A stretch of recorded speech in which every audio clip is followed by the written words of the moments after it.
Hey guys, in this video I'll be issuing a huge disclaimer and some general notes and information about trading with indicators, as well as the common pitfalls that literally every beginner falls into when they start using indicators.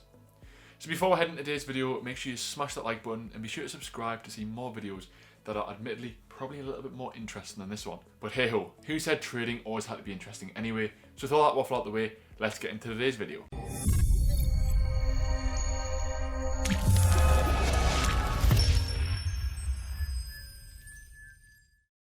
I'm sure by now you'll be aware of what an indicator is, but let's just take a look at the actual definition.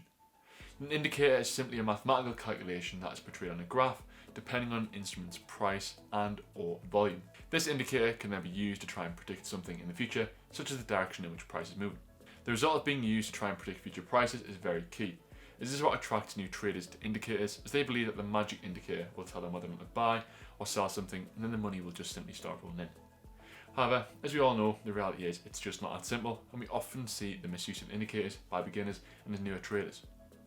Also, over the past couple of years, we have seen an increase in the prominence of naked trading, which we discussed in the previous video and actually interviewed a naked trader himself. Here at FX Education, we actually do use many indicators in our trading, such as moving averages and volume profile.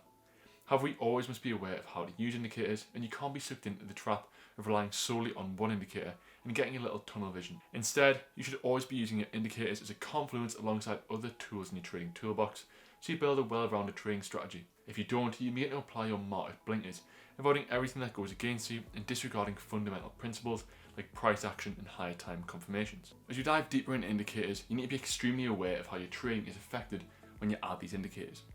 Ensuring you aren't solely relying on them is a main thing. Most indicators are just a function of price, which basically means they compute price data and then pop out a result. This therefore means by neglecting price action and relying solely on the indicators, it's likely to lead just to bad results, because the actual price action will likely be able to give a better indication of the state of play in the market rather than the indicator can. To summarise, you can prevent making this profit reducing action by just making sure you're not applying your market blinkers when you're trading with indicators. So there we have it, a bit of red tape so you can't file a legal case against me or any of the guys here at FX Education when we start telling you about different indicators that we use. If you find this video useful and you do want to learn more about the different types of indicators, then make sure you stay tuned, because in the next video we're going to be diving into moving averages as well as talking through an actual trading strategy that you can start using. But of course, before we get there, you must have subscribed and smashed the like button, because you can't actually become a profitable trader until you've done both those things. Until then guys, cheers, and I will see you in the next one.